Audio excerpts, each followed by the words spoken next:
विद्युत धारा प्रवाहित करेंगे। विद्युत धारा प्रवाहित होने से क्या होगा, ये Na जो पॉजिटिव है, जो धनावेश है, वो किस तरफ मूवमेंट करेगा बेटा? जो Na धनावेशित है, वो किस तरफ जाएगा? किस तरफ जाना चाहिए उसको? कैथोड। हाँ, बिल्कुल, वेरी गुड। जो धनावेशित है, देखो सोडियम Na पॉजिटिव है ना? और Na पॉजिटिव क्या करेगा? कैथोड की तरफ जाएगा। कहाँ जाएगा? कैथोड। कैथोड किधर है? इधर, है ना? और ये कैसा है? कैथोड कैसा है? ऋणावेशित है। ये विपरीत आवेश की तरफ आकर्षित होंगे। विपरीत आवेश किधर हो गया? इधर की तरफ विपरीत आवेश हो गया। तो ये ऋणावेश की तरफ जाएंगे। और जो क्लोराइड आयन है, वो किस तरफ जाएंगे?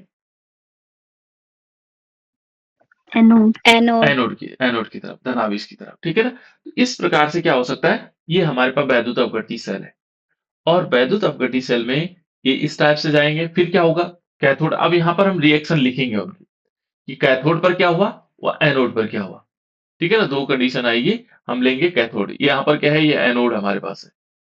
ये क्या था बेटा? एनोड। और ये क्या है? कैथोड। तो कैथोड पर कैसी रिएक्शन होगी और एनोड पर क्या होगा? ठीक है ना? कैथोड और एनोड। तो हम लिखते हैं कैथोड पर क्या करेंगे? कैथोड पर किस प्रकार की अभिक्रिया होगी? कैथोड पर क्या होगा? यहां Cl आएगा, क्योंकि ऋणावेश है। सॉरी, यहां आएगा कौन कौन आएगा बेटा कैथोड पर? कौन आएगा? Na positive cathode. और जो ऋणावेशित वाला होगा, वो कहां जाएगा?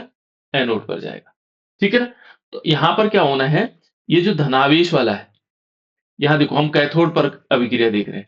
तो कैथोड पर कौन आ रहा है? क्लोराइड। सॉरी, क्लोराइड नहीं, सोडियम आयन। क्या आएगा? सोडियम आयन, क्योंकि धनावेश किसकी तरफ आएगा? ऋणावेश की तरफ। अब जब यहां कैथोड पर आया सोडियम, तो सोडियम क्या करेगा? सोडियम इस कैथोड से इलेक्ट्रॉन लेगा। क्या लेगा? इलेक्ट्रॉन। और इलेक्ट्रॉन लेने के बाद ये क्या बना देगा? सोडियम बना देगा, Na। क्लियर? इतनी बात क्लियर हो गई बेटा? यहां पर क्या हुआ? कौन सी प्रोसेस हुई है? अभिक्रिया कौन सी हुई? इलेक्ट्रॉन लेना कौन सी प्रोसेस है? अपचयन। बिल्कुल। तो कैथोड पर क्या होता है? अपचयन होता है। तो यहां पर क्या हुआ? अपचयन हुआ। इसको हम बोलेंगे अपचयन। देखो, यहाँ कैथोड पर हमने दिखा दिया, जो वैद्युत अपघटनी सेल में है, तो कैथोड पर क्या हो रहा है? अपचयन। क्योंकि सोडियम कहां से कहां आया? सोडियम आया विलयन से कैथोड की ओर। कैथोड की ओर क्यों आया? क्योंकि ऋणावेशित था। और ऋणावेश पर क्या हुआ? यहाँ कैथोड पर क्या हुआ कि सोडियम ने एक इलेक्ट्रॉन लिया और क्या बना दिया? सोडियम बना दिया, सोडियम सॉलिड। और यहाँ पर सोडियम जमा होता रहेगा। इसमें क्या होगा? सोडियम जमा होगा यहाँ पर। लेकिन जो एनोड होगा बेटा, एनोड पर क्या होना है? एनोड पर क्या होगा? ये जो क्लोराइड आयन है, ये एनोड के पास चले गए। देखो, एनोड के पास। तो जो क्लोराइड आयन है, जब ये एनोड के पास जाता है, तो यहां पर क्या होगा? ये जो क्लोरीन है, एक इलेक्ट्रॉन त्यागेगा, Cl बना देगा और एक इलेक्ट्रॉन त्याग करेगा। और इस इलेक्ट्रॉन को कौन ले लेगा? ये एनोड ले लेगा। जब एनोड इलेक्ट्रॉन लेगा, ठीक है ना, और इसने क्या किया? क्लोराइड आयन ने दिया, तो क्लोराइड का क्या हुआ? उपचयन। बिल्कुल, इसको बोलेंगे उपचयन।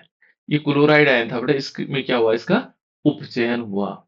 उपचयन तो समझ गए होंगे आप लोग, यानी कि जिसको हम ऑक्सीडेशन बोलते हैं, तो इसका ऑक्सीडेशन हुआ। और जब ये क्लोराइड आयन अकेला हो जाता है, तो ऐसे ही एक क्लोराइड आयन दूसरे क्लोराइड आयन से मिलकर के क्या बना देता है? Cl2 बना देता है, क्लोरीन गैस निकलेगी।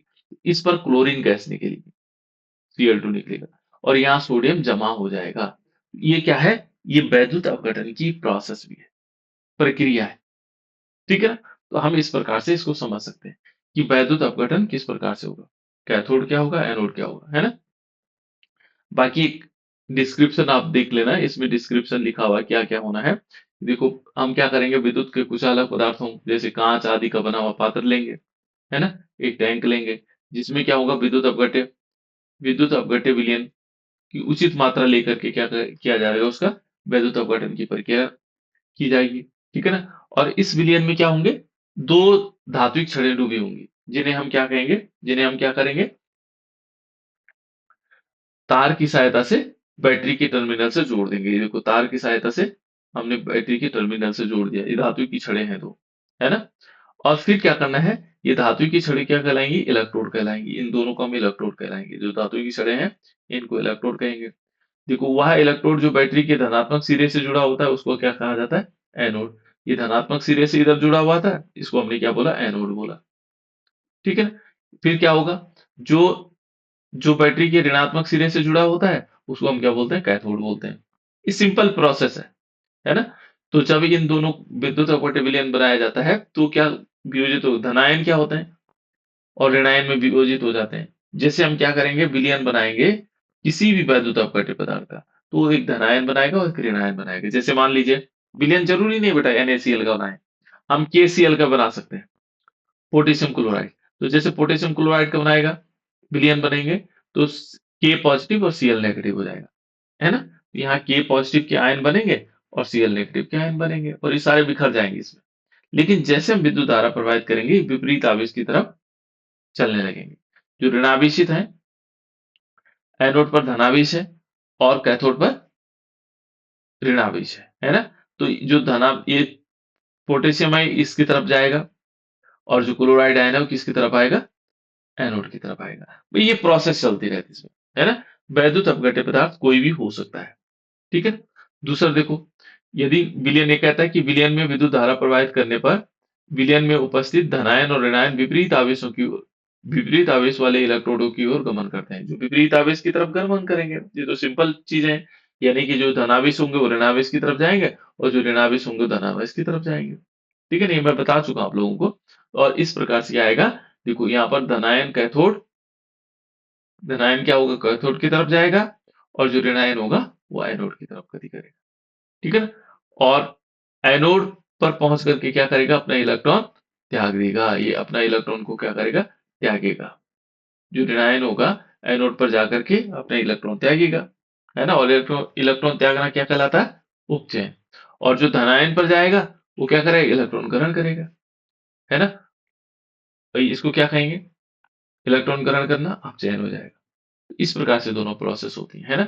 और ये हमने NaCl के बारे में बताया था आपको। किसके बारे में? सोडियम क्लोराइड के बारे में। ठीक है ना? किस प्रकार से सोडियम क्लोराइड और प्लेटिनम का इलेक्ट्रोड लगा होता है और उसके आधार पर। ये तो था वैद्युत अपघटन की प्रोसेस।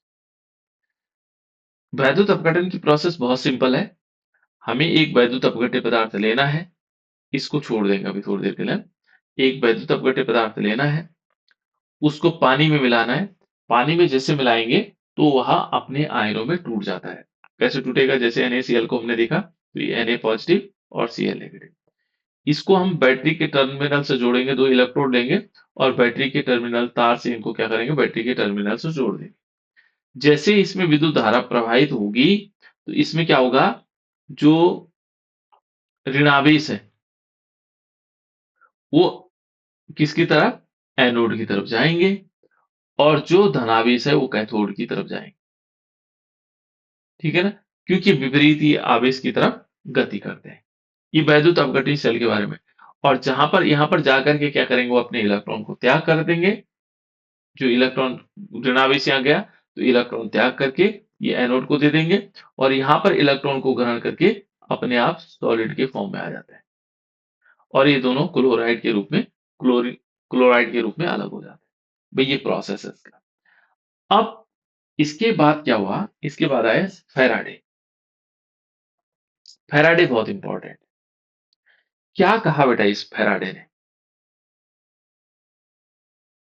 फैराडे ने कहा कि हम कितना आवेश दे रहे हैं, कितनी मात्रा में इसको विद्युत धारा दे रहे हैं, कितनी मात्रा में यहां पर वो पदार्थ जमा होगा,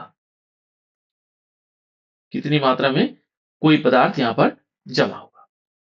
तो ये काम किया उसने। फैराडे ने क्या कहा कि भाई हम कितना माना सोडियम यहां पर जमा हुआ, तो कितना जमा हुआ? या क्लोरीन यहां से निकला तो कितनी क्लोरीन निकली, कितनी क्लोरीन गैस निकली? तो इसका जो मात्रात्मक अध्ययन है वो किसने दिया था? फैराडे ने। कितनी मात्रा में यहाँ पर क्लोरीन निकलेगी, Cl2 निकलेगा और कितनी मात्रा में यहाँ सोडियम जमा होगा। तो ये किसने दिया ये नियम? ये दिया फैराडे। तो अब हम फैराडे के नियम पढ़ेंगे और इनको कहा जाता है फैराडे के विद्युत अपघटन के नियम। इसने दो नियम दिए बेटा, दो महत्वपूर्ण नियम दिए। और इसने क्या कहा, फैराडे ने विद्युत अपघटन के मात्रात्मक पक्ष को लिया। इसने कौन सा पक्ष लिया? मात्रात्मक। मात्रा, कितनी मात्रा बनेगी, ध्यान रखना। फैराडे ने क्या लिया? मात्रा। विद्युत अपघटन का मात्रात्मक पक्ष का अध्ययन किया इसने और दो महत्वपूर्ण नियम दिए। कितने नियम दिए इसने? दो महत्वपूर्ण नियम। इन नियमों को हम जानते हैं फैराडे का प्रथम नियम और फैराडे का द्वितीय नियम। बोर्ड परीक्षाओं में बहुत ज्यादा पूछा जाता है। प्रथम नियम क्या है, किसी को याद है? फैराडे का प्रथम नियम क्या है बेटा?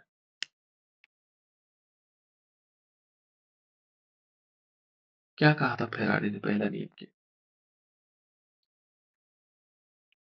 देखो, फैराडे ने पहला नियम कहा, देखो, कि वैद्युत अपघटन के दौरान, जब वैद्युत अपघटन हो रहा होगा, ठीक है, वैद्युत अपघटन के दौरान, जब वैद्युत अपघटन की क्रिया हो रही है, तो किसी इलेक्ट्रोड पर, कोई भी इलेक्ट्रोड होगा, पर मुक्त हुई पदार्थ की जो मात्रा होगी,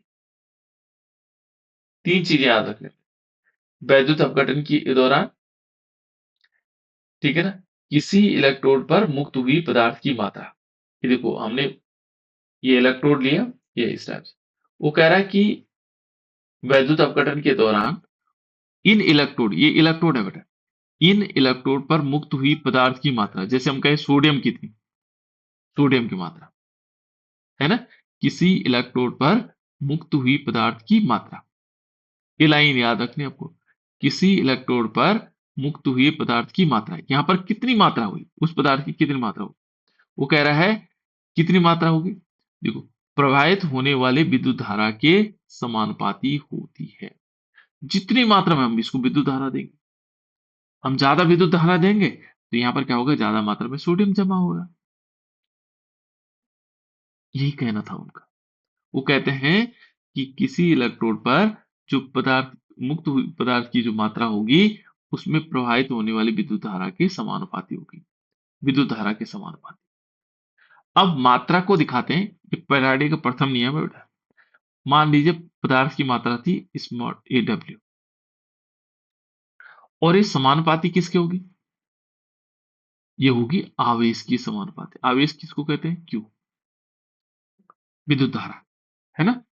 विद्युत धारा को हम क्यू से दिखाते हैं और इस क्यू को विद्युत धारा के रूप में मानते हैं। क्यू माने आवेश जाते हैं तो आवेश की। और क्यू बराबर मालूम है क्या होता है? क्यू बराबर होता है आई इंटू टी। आई क्या है? धारा, कितने एम्पियर की धारा, कितने समय तक दी, इन दोनों का जब हम गुणा करेंगे तो हमारे पास आ जाएगा आवेश। ये बात क्लियर होगी? कितनी एम्पियर की विद्युत धारा थी, कितने समय तक हमने उसको दिया, इन दोनों का गुणा कर देंगे तो हमारे पास आ जाएगा आवेश। तो जितनी मात्रा में इसको आवेश जाएगा, उतनी मात्रा में वो पदार्थ जमा हो जाएगा, यहाँ पर जमा हो जाएगा।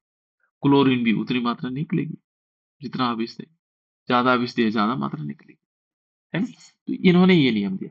जब हम इस चिन्ह को हटाएंगे बेटा, समानुपाती के चिन्ह, तो यहाँ पर आएगा W is equal to Z, और इसको हम क्या लिखेंगे, आई इंटू टी। तो जेड आई टी हो जाएगा, जहां पर जेड क्या है, एक नियतांक है, कांस्टेंट है, ठीक है, क्या है, कांस्टेंट। तो ये आ जाएगा कांस्टेंट। इसमें क्या होता है, देखो इसके आगे, देखो W is equal to directly proportional to Q। और इसमें देखो, ये कहता है कि W क्या है, मुक्त पदार्थ का भार ग्राम में, जो पदार्थ वहां पे जमा होगा ना, उसका भार है W, है ना। और Q क्या है, विद्युत धारा, कूलाम के रूप में होती है ना। और Q इज इक्वल टू क्या होता है, I इंटू टी, धारा इंटू समय के साथ, है ना। इसको हम ऐसे भी लिख सकते हैं, W इज इक्वल टू हमारे पास क्या है, Z I और T, ठीक है ना, जहां Z क्या है, एक नियतांक। ठीक है। अब इसमें ध्यान रखना बेटा, इसे मुक्त हुए आयन का विद्युत रासायनिक तुल्यांक कहते हैं। इस जड़ को क्या कहा जाता है? जो मुक्त हुए आयन है उनका विद्युत रासायनिक तुल्यांक है। इसका नाम है विद्युत रासायनिक तुल्यांक। ये अब मान लीजिए हम क्या करते हैं, 1 एम्पियर की धारा लेते हैं और 1 सेकंड तक प्रवाहित करते हैं। तो जब 1 एम्पियर की धारा लेंगे, 1 सेकंड तक प्रवाहित करेंगे, तो W इज इक्वल टू क्या होगा? Z, क्योंकि I 1 हो गया और T भी 1 हो गया। 1 का गुणा करेंगे तो वही आएगा, यानी कि W इज इक्वल टू हमारे पास Z आएगा। तो हमेशा ये ध्यान रखना कि जब यदि मान लीजिए 1 एम्पियर की धारा 1 सेकंड तक प्रवाहित करेंगे, तो हमारे पास ये क्या हो जाएगा, ये Q इज इक्वल टू क्या होगा, I इंटू टी 1 कूलाम हो जाएगा। तो W इज इक्वल टू क्या होगा, Z के बराबर। और Z क्या है? देखो अब परिभाषा क्या होगी, ये कहता है कि किसी विद्युत अपघट्य के विलयन में, कोई विद्युत अपघट्य का विलयन है और उसमें क्या होगा, 1 एम्पियर धारा 1 सेकंड तक प्रवाहित करने पर क्या होगा, इलेक्ट्रोड पर मुक्त पदार्थ की मात्रा उस पदार्थ का विद्युत रासायनिक तुल्यांक कहलाती है। ये विद्युत रासायनिक तुल्यांक कहलाएगा, ये विद्युत रासायनिक तुल्यांक। क्योंकि हमने कहा विद्युत रासायनिक तुल्यांक क्या है, Z। तो जब हम क्या करेंगे, 1 एम्पियर धारा को 1 सेकंड तक प्रवाहित करेंगे, तो जो पदार्थ मुक्त पदार्थ की मात्रा होगी उसको हम क्या बोलेंगे, विद्युत रासायनिक तुल्यांक कहेंगे। यह है विद्युत रासायनिक तुल्यांक। तो ये नियम दिया था किसने, फैराडे। तो यदि आपको क्या करना है, इस नियम को पहले इतना याद रखना है, यहां तक। ठीक है ना? ये याद रखना, ये है फैराडे का प्रथम नियम। बाकी Q is equal to I into T, ये अलग कहानी। अब फैराडे ने दूसरा नियम क्या दिया, जब पहला नियम ये दे दिया भाई, उसने कहा जितने विद्युत धारा प्रवाहित करेंगे उतनी मात्रा में वहां जमा हो जाएगा। दूसरा नियम क्या था? अब दूसरे नियम के लिए क्या बचा, कुछ बचा बेटा? दूसरे नियम के लिए कुछ बचा या नहीं बचा? कुछ चीजें बची, बिल्कुल बचेगा, क्यों नहीं। अब दूसरे नियम में क्या कहा, दूसरे नियम में उसने क्या किया, उसने कहानी कुछ और कर दी। क्या किया, उसने अलग अलग कंटेनर लिए। कैसे? 3 कंटेनर लिए। जैसे मान लीजिए एक यहां पर लिया, दूसरा यहां लिया और तीसरा यहां लिया, है ना?